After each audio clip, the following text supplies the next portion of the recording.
Amen.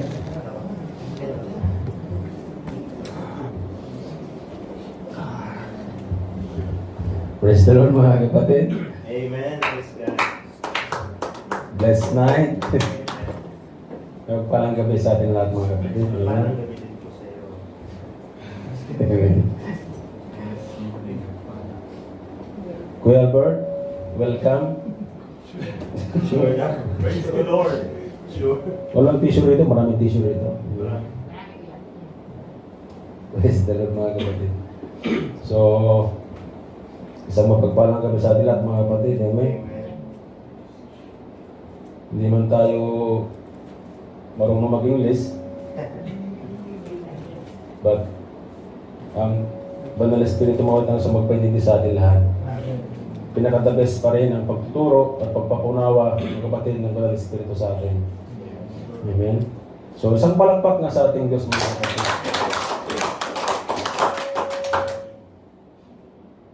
Umiigo siya. So, ating pag-usapan ngayon, hallelujah, is abiding in Christ mga kapatid. Abiding in Jesus. Ito yung pangalawang Thursday natin, Thursday ng buwan. At ang tema po natin is abiding in Jesus. Amen. So, anong ibig sabihin mga kapatid? Abiding in Jesus. Amen po.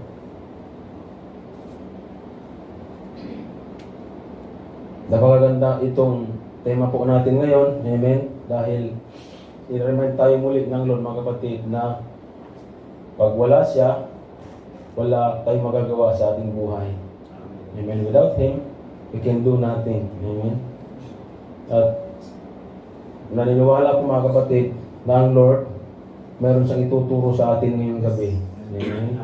At habang po tayo as we go through sa gawain mga kapatid, pray. Pag-pray po tayo sa ating upuan. Amen. Usapin natin ang Panginoon. Alam ko na meron siyang gagawin sa buhay natin at meron siyang ginawa mga kapatid sa buhay natin na hindi aksidente. Nandito po tayo. Papalat po tayo mga kapatid dahil isa po tayo sa dinako ng Lord ngayong gabi dito.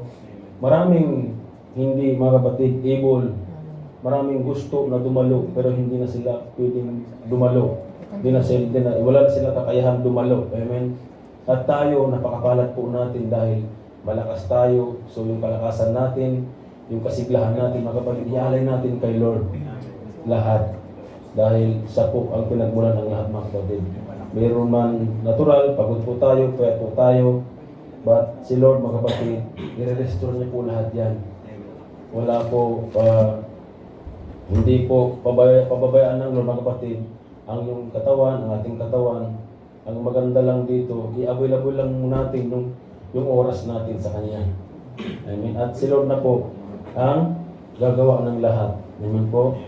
So ano ang ibig sabihin ng abiding in Jesus?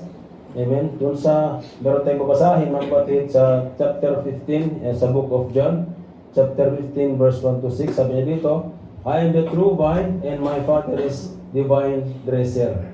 Amen. Doon sa ibang salin sa King James Version is husbandman. Amen.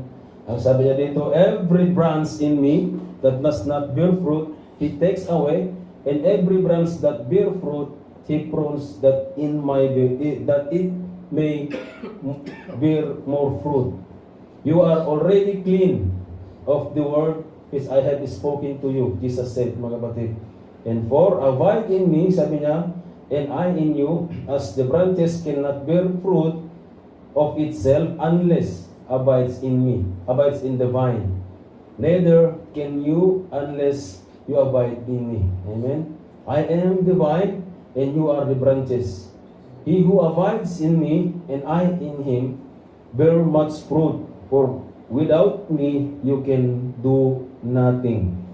Sa last verse, sabi niya, so if anyone does not abide in me, he casts out as a branch and is withered, and they gather them and throw them into the fire, and they are burned. Amen. Let us pray. Hallelujah, Lord. Maraming salamat po, Ama, sa pagkapasalon ng iyong salita, Panginoon Diyos. Lord, we pray that this message tonight, Lord God, ang siyang mag-transform sa amin, sa buhay namin, Lord God, from natural to spiritual life, Panginoon Diyos. Lord, i-open mo, Lord, ang aming mga buhay Sa through this message, Lord God, through your words, O Lord God, i-engrave mo ang mga salita mo sa aming mga puso, Lord, so that we might not sin against you, Jesus. Lord, maraming salamat po, Ama, po rin ka nagilang sa lahat. Yes, we pray. Amen. So, dito sa binasa natin, mga kapatid, makikita po natin mayroong tatlong karakter. Ang ating Ama, at yung gardener, yung vine, saka yung branch. The branch is tayo, yung branch. And the vine is Jesus. At ang gardener is our Father, mga kapatid. Amen? So, i-picturean mo yung isang puno na namumunga ng maraming bunga. Amen? At ang nag-aalaga doon ay yung Ama natin na sa langit, our Father in heaven. Siya yung nag-aalaga lahat. Siya yung nagbibigay ng sustenance doon sa vine, mga kapatid. Na yung vine yung nagbibigay ng sustenance doon, at tayo yun, nagbe-benefits, the branches, mga kapatid. At yung mga hindi namumunga na mga branch doon, mga kapatid, ay tinatanggal niya at tinatapon niya. At yung namumunga naman, inaalagaan niya, pinupun niya, mga kapatid. Kaya huwag tayo magtaka kung halimbawa na dumadaan tayo mga samut-sari, mga sitwasyon sa buhay. Huwag natin ariin na parusa ng Diyos, mga kapatid. We are lucky, we are blessed, mga kapatid, na dumadanas tayo ng ganun. Amen? Pasalamat po tayo dahil isa tayo sa inalagaan ng Diyos, inalagaan ng Panginoon. Huwag niyong ariin na parusa siya, bagkus magpasalamat ka dahil pinagkatiwalaan ka ng ganyan. Alam mo na si Lord ay may gagawin sa buhay mo. Sa sitwasyon mo na yan, alam mo na mayroon siyang gagawin dahil gusto ng Lord na mamumunga ka at gagamitin ka ng Panginoon, mga kapatid. Ito yung napaganda to, itong tatlong karakter to, our God, Jesus, and ikaw. At ikaw nakakonekta ka sa vine. At yung vine, nagbibigay ng sustenance doon, nag-aalaga siya. Halimbawa, nagpe-fertilize doon, nagtatanggal ng mga weeds doon, is our Father in heaven. At anong ginagawa ng brass? Anong ginagawa mo? Relax ka lang.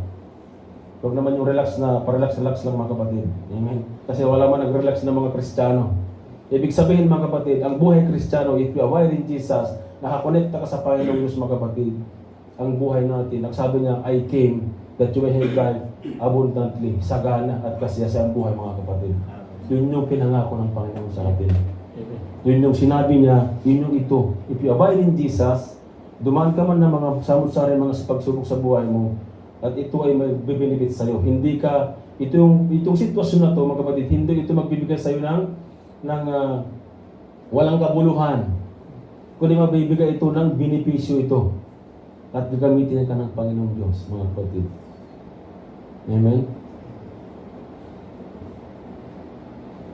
Ayan, patuloy tayo. At ito yung text natin.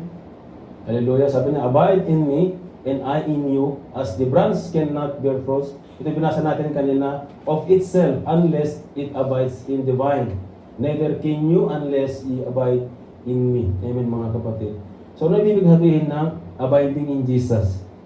Amen. Abiding in Jesus, sabi niya, is more than just a casual relationship. Hindi lang yung basta casual na relationship, mga kapatid. Not just a physical. Amen. Ito'y patungkol sa spiritual, mga kapatid, na relationship. Kung meron halimbawa, physical unity, ito yung spiritual unity kasama ito, mga kapatid. Amen. Sabi niya dito, it implies a deep, intimate, and enduring connection, enduring. Kaya may kasaling enduring. Kasi may pruning siya eh. Amen? So it means to remain, to stay, to dwell, and to continue consistently. Continue consistently. Wala itong patid. Hindi ka dapat mapapatid, mga kapatid. Kaya may enduring siya dahil may pruning. At yung pruning na yun, magbibigay sa iyo ng benepisyo, mga kapatid. Mag-bear much fruit ka. Mamumunga ka. Dahil ang mag-alaga sa iyo, ang ating Diyos, Ama, mga kapatid. Siya magbibigay ng sustenance doon sa vine. Sa vine is Jesus, mga kapatid. At pagka nakakunin tayo sa Panginoong Isus, consistently, hindi tayo mapapatid, mga kapatid. Hindi tayo mababali. ano man yung dumating sa atin, mapuron man tayo mga kapatid, hindi tayo hihiwalay sa Panginoong Diyos. Pagdating ng araw, magpirmas fruit ka. Amen? Namumunga ka. Gagamitin ka ng Diyos mga kapatid. Katulad ng sinabi ng kuya kanina, na hinalin tulad na sa isang watermelon. Alam niyo yung watermelon mga kapatid, saan siya maka-amoy o siya maka tapak ng yung ugat niya, makapak ng soil, mag-uugat yan. At yan ang bilang Christian, ang dapat na maging Kristiyano mga kapatid. Saan ka man napunta, saan ka man makarating, tutubo ka, mamumunga ka. At yun yung dapat, yan ang buhay mga kapatid, pagka nakabay tayo sa Panginoon, nakakonekta tayo sa ating Panginoong Hesus mga kapatid. Na kung saan man tayo, kaya na-amis ako dun sa illustration na yun. Kasi kahit doon sa, halimbawa, lahat mga gumagapang na mga halaman, mga kapatid, pag yan, halimbawa yung kalabasa, pag yan ay gumapang sa lupa yan, pag nakaugat, pag nakasagupa siya ng lupa mga kapatid, uugat yan. Hindi yan mamamatay. At yun yung buhay Kristiyano. Nakita ko kanina, sabi ko, Lord, ang ganda ng ilustrasyon na to. At yun yung dapat na buhay ng Kristiyano. Na hindi lang dito sa Saudi, pagkatapos ng kontrata natin, sa Pilipinas, bumalik tayo sa dati. Buhay. Hindi ganun ang buhay Kristiyano mga kapatid. Hindi lang pang Saudi tayo. Pang anywhere po tayo. Amen? Dahil dinasign tayo ng Lord mga kapatid, pinili tayo ng Lord na mamunga. Pinupuron tayo ng Lord mga kapatid na mamunga. Amen. We are chosen by God mga kapatid na i-connect tayo sa kanyang anak. Na pagka hindi tayo mapipigtas doon, mamumunga ka. Sa ngayon man, halimbawa, hindi man tayo mga kapatid masyadong nagagamit. But I do believe one of these days, mga kapatid, gagamitin ka ng Panginoong Diyos. Kasi ipupuro tayo ng Lord mga kapatid. I-fertilize ka niya. Isipin mo na lang yung ginagawa ng hardinero mga kapatid. Pag mayroon siyang makitang mga unwanted weeds, unwanted plant, it's weeds mga kapatid, binubunot na yan. Inililinis na yan. Pag nakita niya medyo malanta yung dahon, halimbawa, yung branch, halimbawa, makita mo, bili ka ng pataba. Kuhain mo sa gilid niya, bibigyan mo ng pataba siya para mamunga yung branch niya. At yun yung buhay Kristiyano tayo. Yan ang buhay Kristiyano mga kapatid. Amen? Sabi niya dito, abiding in Christ is not optional for a believer. It is a command and necessity for spiritual growth and fruitfulness mga kapatid. Hindi ito optional. Amen? To abide in Jesus. Kailangan tayo kumapit mga kapatid sa ating Panginoon. Dahil maliwanag na sinabi niya, pag wala siya, wala tayong magagawa. Kapit lang. Ano man mangyari, ano man yung sitwasyon mo sa buhay mga kapatid, kapit ka, kumapit ka. Huwag kang hihiwalay sa Panginoon. Dahil once na humiwalay ka, halo ka, malalanta ka, susunugin ka. Amen? Kaya kumapit lang. Habang mayroong pagkakataon, at maraming pagkakataon, mga kapatid. Tayo lang yung walang pagkakataon. Amen? Tayo minsan yung namimili ng pagkakataon. At lagi may pagkakataon yan. So how to abide in Jesus mga kapatid? Paano manatili sa ating Panginoon? How to remain in Christ? How to dwell in Christ mga kapatid? Na number 1, deny ourselves every day and follow Jesus. Itong deny ourselves mga kapatid, denying ourselves mga kapatid, sa ating environment, sa mundong ito napakaingay na mundo mga kapatid, sama ng mundo, at napakaganda yung nakikita natin ito mga kapatid. Paano natin ma-deny ang sarili natin sa nandito sa loob na to? Facebook, YouTube, amen, games, ML, ano po yung umatake, lahat nandito. So paano natin ito i-deny? Yung sarili natin ito, follow Jesus mga kapatid. Sa mundo na to. Noong araw, maaari pa na madali mga kapatid na i-deny. ang sarili natin dahil walang cellphone nung araw. Nung kapanahunan ng mga early Christians, wala silang ibang tinututukan kundi yung mag-worship sa Panginoon. Kasi wala silang distraction. Ang mundo noon hindi pa masyadong destructive, mga kapatid. Pero ang mundo ngayon is very destructive siya. Amen? So ngayon, paano natin madinay ang sarili natin to follow Jesus? Natanggalin yung mga tawag doon, mga vices na sagabal sa araw-araw na pagsunod sa Panginoon natin, mga kapatid. Yun yung pinakatanong ito. Dahil minsan inaari natin, we are following Christ, we are believing Christ. Pero yung action natin, yung mind po natin, mga kapatid, malayo sa Panginoon. We are just saying by our lips to follow Him, to receive Him, but sa ating puso, did you receive Him genuinely? Ang ating Diyos, mga kapatid, did we serve Him genuinely, ang ating Diyos, ang ating Panginoon Jesus? Yun yung mga pinakatanong. Kasi nandito tayo ngayon sa end times, na sinabi ng Bible. At marami, mga kapatid, distraction dyan. And even yung katabi mo, distraction din yan. Amen. Hindi ako, mga kapatid, hindi ako nagbibiro. May mga action o words na makikita sa katabi mo, halimbawa, na madidistract ka. Mawawala ka sa gawain, halimbawa, minsan. Amen. At yun yung dapat na makita natin, mga kapatid, and ito yung pinaka-crucial sa isang mananampalataya. Sad to say, mga kapatid, na yung katabi mo ay yung distraction sa iyo. At yan yung totoo.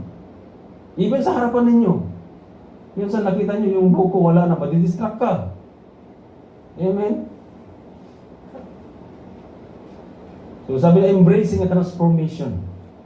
How to deny ourselves and every day and follow Jesus, embracing a transformation, mga kapatid. Without embracing the transformation sa buhay natin, we cannot deny ourselves and we cannot follow Jesus. Dahil mananatili tayo doon sa old, mga kapatid, na buhay. Mananatili tayo doon sa yung Adam na lumabas sa garden. Isipin mo yung buhay ni Adam nung nasa loob siya ng garden, nung hindi pa siya nagkasala. Ang ganda ng buhay niya. Wala siyang problema, mga kapatid. Kumain siya ng gusto niyang pagkain. Kumain siya ng gusto niyang prutas. Pero sabi ng Lord sa kanya, huwag mo lang kainin dito. At kinain niya, to disobedience, mga kapatid. At yan yung araw-araw natin buhay.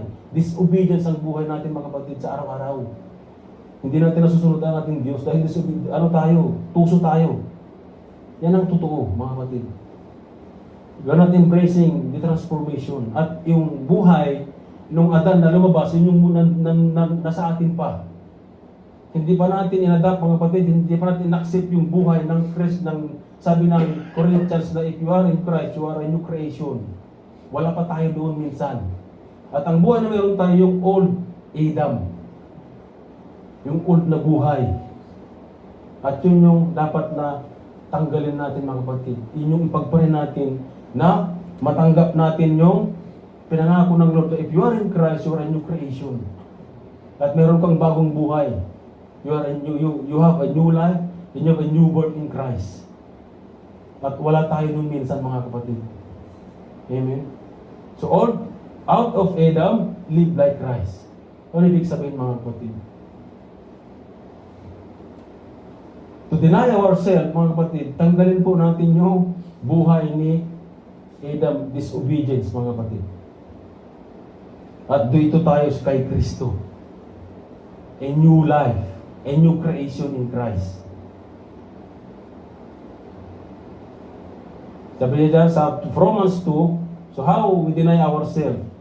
Romans 12:2, sabi niya, and do not be conformed to this world. At ito yung kailangan, mga kapatid. Kaya sabi ko kanina, ang mundo na to is very destructive siya. Kahit katabi mo, distraction yan. And do not be conformed to this world. At bakit, mga kapatid? Kasi wala tayong mapapala sa mundo na to. But sabi niya, be transformed by the renewing of your mind. Magbago tayo ng isip, kaisipan. Kasi ang isip natin mga kapatid, nakatutok pa rin minsan doon sa kinabukasan natin. Takot tayo na mawalan ng trabaho, halimbawa. Takot tayo na mawalan ng, huwag ko nang sabihin, amen. Purihin ng Diyos mga kapatid, yan ang totoo. At maraming pumapasok sa isip natin. At nawawala ang Lord dito sa isip natin mga kapatid. Kaya sabi niya dyan, be transformed by the renewing of your mind. Na ang nandito ay si Kristo mga kapatid. Na ang nandito yung makalangit na mga bagay. Na hindi yung makamundo na bagay. Hindi yung si Adan pa na nandito sa atin. Si Christ na dapat nandito sa atin. At yung isip natin, pag si Christ ang nasa buhay natin mga kapatid, sa puso natin, ang isip natin ay makalangit na pag-iisip mga kapatid. At hindi tayo ma-distract. Ano man yung makita mo, ano man yung marinig mo mga kapatid, hindi ka ma-distract yan kasi bago na yan. Na-transform ka na from Adam into Christ-like life mga kapatid. At tanggapin mo kung ano yun nandyan. Kasi si Lord tinanggap niya kung ano nandyan. Mga kapatid, kaya tayo nandito ngayon. Kaya kailangan denying ourselves mga kapatid, embracing the transformation by how? Out of Adam and live like Christ. Be transformed by the renewing of your mind. In 1 John 2:6 sabi niya, those who say they live in God should live their life as Jesus did, mga kapatid. So anong ginawa ng Panginoong Hesus natin? Anong ginawa niya nung dito siya? Wala siyang ibang ginawa kundi sumunod sa ating Ama. Though He is a Son of God, mga kapatid. Pero nagpakumbaba siya. Sinunod niya yung kalooban ng ating Ama. Glorify niya ang ating Ama. Mga kapatid. At yun yung buhay ng ating Panginoon. At yan sabi niya, who say they live in God should live their life as Jesus did. Ganyan ba tayo mga kapatid? Nandyan ba tayo sa 1 John 2:6 na buhay? Kayo makakasagot niyan, hindi ako. Philippians 2:5, in your life, sabi niya, you must think and act like Jesus Christ. Jesus. Philippians 2:5 mga kapatid. Requirements po yan ng isang Kristiyano. Na kung Kristiyano ka, sabi niya, in your life, you must think and act like Christ-like. Jesus, mga kapatid. So, sinong gusto na mamuhay ng katulad ng Panginoon Hesus natin? Hindi yung pagka-Diyos na, mga kapatid, ang hinahangat natin. Kasi hindi natin kagabutin yun. Ang nais lang ng Diyos ay makita niya yung anak niya sa buhay natin nung siya nakatawang tao. At yun yung buhay na kasaya-saya at kalugod-lugod sa mata ng Diyos. Na yung buhay ng anak niya ay nasa atin, mga kapatid. Na siya makita sa atin. Hindi yung buhay nung kabila. Number 2, live the word. Don't turn it back, mga kapatid. Maraming nagbabasa ng Biblia pero hindi pinapamuhay. Even pastors, mga kapatid, hindi sila exempted dito. Maraming pastor na may mga, alam nyo na, may mga kaso, may mga involved sa pera, pero nagpipreach sila. Ito mga kapatid, binabasa nila ito araw-araw. Hinahayag nila ito araw-araw. Pero bakit hindi na naipapamuhay? Live the word. Don't turn it back, mga kapatid. Huwag niyong talikuran ito. Kung ano yung sinasabi nito, harapin natin. Gawin natin, pamuhay natin, mga kapatid. Yes, alam ko na sa buhay natin bilang tao, sasabihin mo sa atin, kuya, mahirap yan kasi word of God yan. Mahirap ipamuhay yan. Mga kapatid, ang sabi ng Panginoong Diyos, sabi ng Biblia, nothing is impossible in Christ. Philippians, anong sabi niya ng Philippians? I can do all things through Christ. So anong mahirap? Wala bang mahirap, mga kapatid? Meron bang mahirap pag nanatili tayo sa Panginoon? If we abide in Christ, if you are in Christ, meron bang mahirap? Kasi ang Panginoon sabi niya na hindi kita pababayaan anak, niiwanan. So saan mahirap, mga kapatid? Isip natin ang mahirap. Pero pag totoo na meron tayo sa Panginoon Jesus, mga kapatid, walang mahirap. Nothing is impossible in Christ. Sabi ng Biblia, mga kapatid. At ang sabi niya dyan sa text natin, sabi niya dyan sa team natin, abide in Christ. Manatili ka sa Panginoong Diyos, huwag kang hiwalay sa Panginoong Diyos, mga kapatid, ang buhay mo. Sabi ng Panginoon sa I came that they may have life abundantly. Yun yung buhay, mga kapatid. So live the word. Paano, mga kapatid? Obedience to God's command. Did you obey God? Sa kanyang mga utos, sa kanyang kasalita. Itong salita, itong Biblia, mga kapatid. It's the word of God. Sinusunod ba natin ito?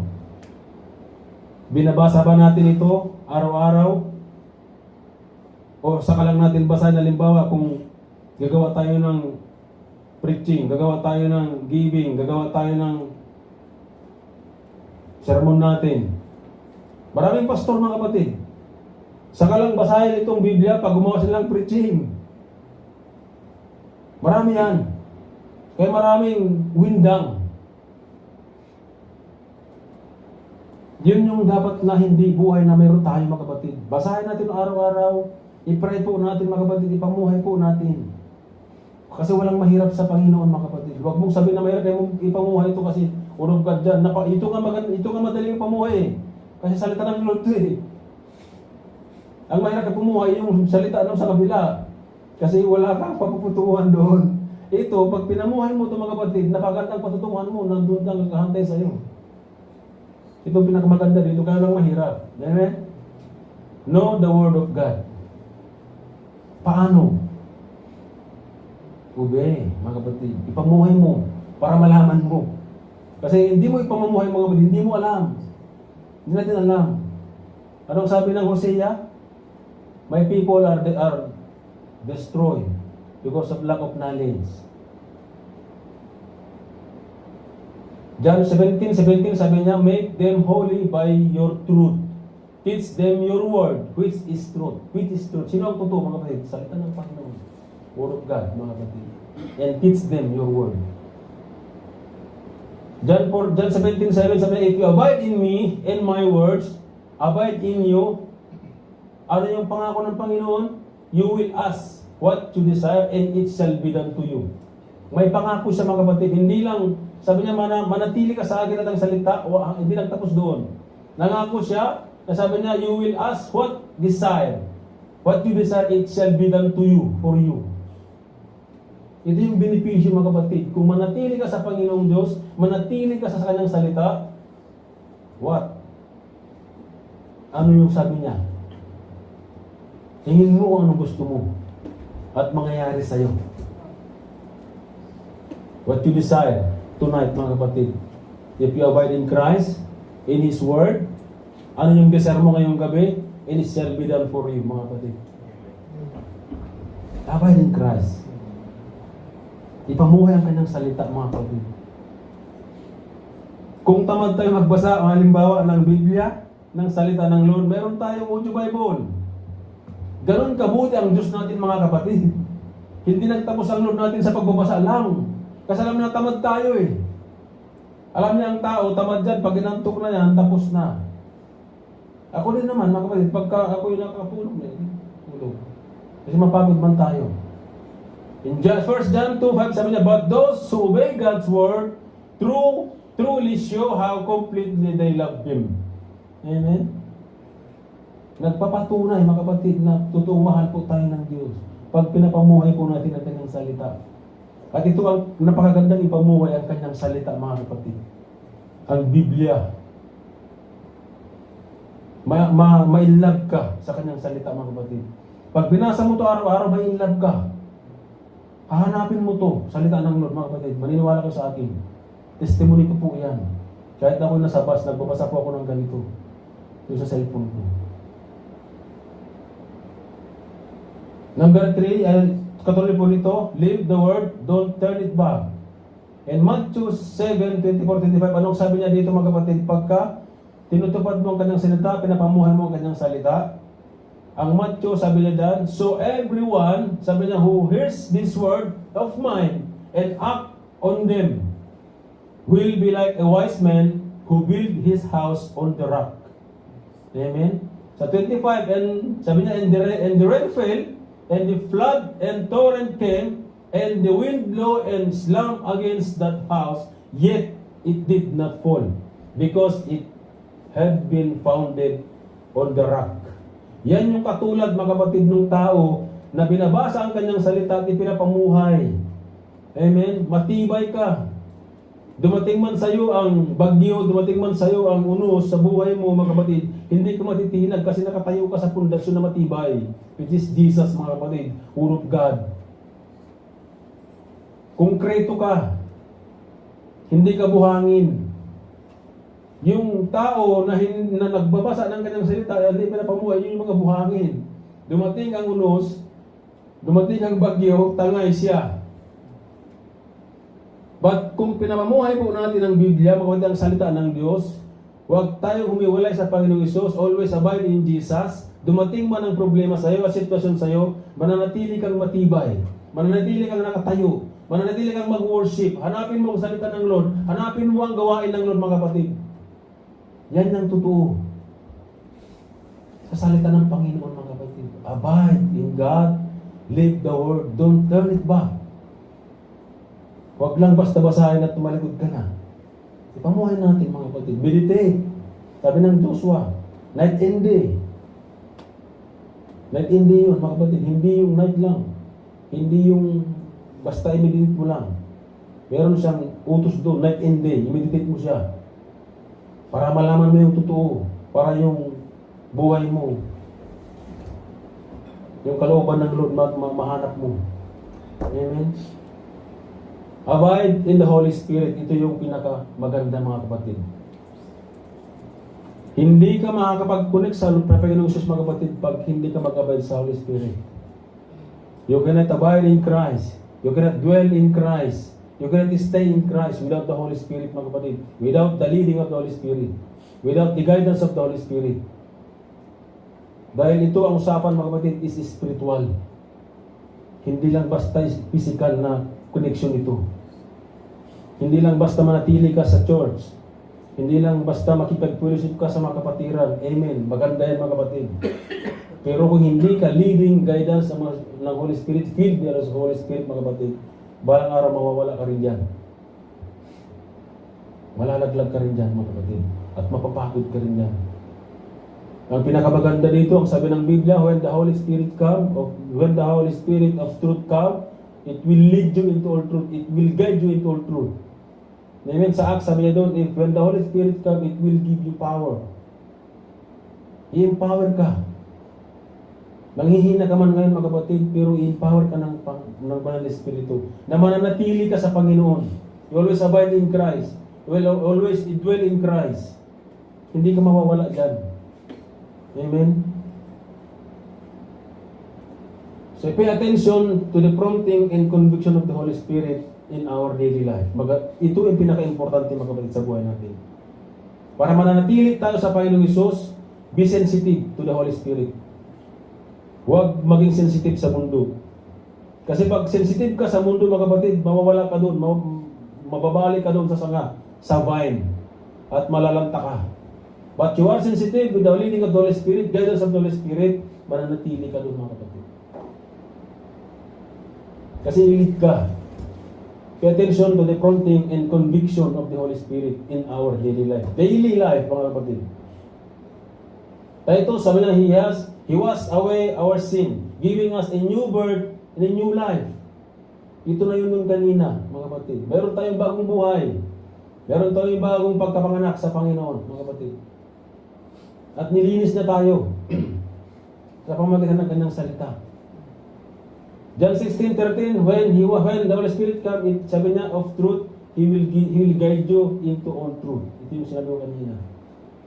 So Galatians 2:5, since we are living by the Spirit, let us follow the Spirit leading in every part of our life. Since Dahil once mga kapatid na tinanggap natin ang Panginoong Hesus, ang Banal Espiritu nandyan sa'yo. It's abiding in you, mga kapatid. Lives in us, not with us, within us, mga kapatid. Nasa atin siya. Kasi kung with siya, kasama natin siya. Pero hindi, namumuhay tayo, nandito siya, namumuhay sa atin, mga kapatid. Within us. Amen? So Romans 8:9, sabi dyan, but you are not controlled by your sinful nature. You are controlled by the Spirit of you, Spirit if you have the Spirit of God living in you, mga kapatid. Kaya yung kanina, yung deny ourselves, living by the Holy Spirit, mga kapatid. You are controlled by the Spirit of the Lord. The Spirit of you have the Spirit of God living in you. Hindi na yung sinful nature natin. Sabi niya, but you are not controlled by your sinful nature. Be transformed, mga kapatid. Amen? So what kind of life do we have if we are truly connected to divine? According to Romans 8, amen, we can live with the knowledge that we are free from condemnation. Amen? We can live as people set free from the law, power of sin and death. We can live realizing that God fulfilled the requirements of the law in us through Christ. We can walk according to the Spirit rather than according to the flesh. We can set our mind on the things of the Spirit rather than the things of the flesh. Amen? Transforming, mga kapatid, renewing our mind.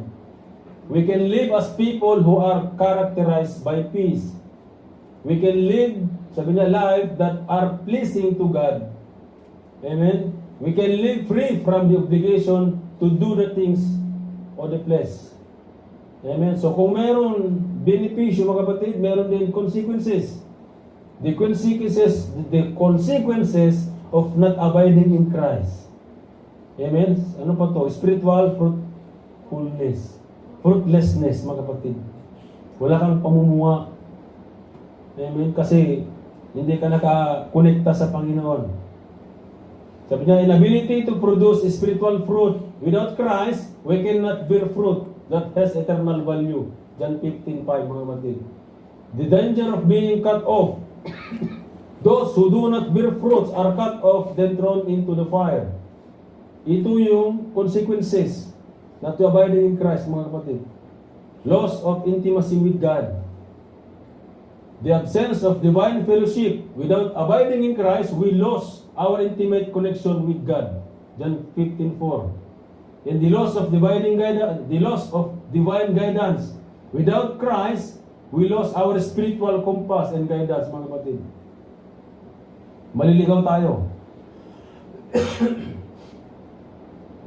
Continuation niya, spiritual vulnerability.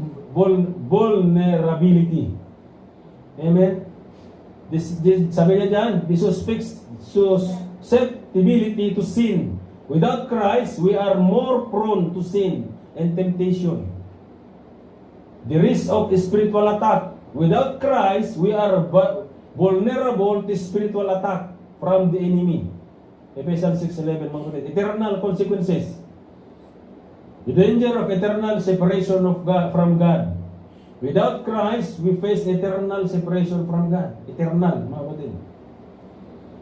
And the reality, eternal judgment. Without Christ, we face the reality of eternal judgment. Hebrew 9:27. Amen? Sabi niya dyan, destined wants to die. And after that is judgment. So pag namatay tayo, mga kapatid, halimbawa, mamatay tayo ngayong ngayong gabi, halimbawa, hindi tayo magising ngayon, sure ba tayo na diretso tayo sa Panginoon? Tanong lang naman yun, wag naman siguro. Amen? So, loss of true peace and joy. The absence of divine peace. Without Christ, we cannot experience true peace that surpasses understanding. So the loss of divine joy without Christ, we lost the joy that comes from knowing and serving Him. Amen. Conclusion po tayo mga kapatid. Malapit na po. Okay mag-alala. John 15:4, abide in me, sabi niya, in you. As the branch cannot bear fruit of itself unless it abide in the vine. Neither can you unless you abide in me. Amen. Abiding in Christ, sabi niya, refers to maintaining an intimate spiritual, personal relationship with Christ, with Jesus. Through Jesus, with Jesus, through mga kapatid. Amen. So denying ourselves, amen, living the Word, don't turn it back, and abiding in the Holy Spirit, mga kapatid. Yung tatlo po yan, mahalaga po mga kapatid, na lagi tayo nakakonekta sa Panginoon. Amen? Sino gusto nitong tatlo na to? Amen. Amen? Hallelujah. So tayo tutuway mga kapatid.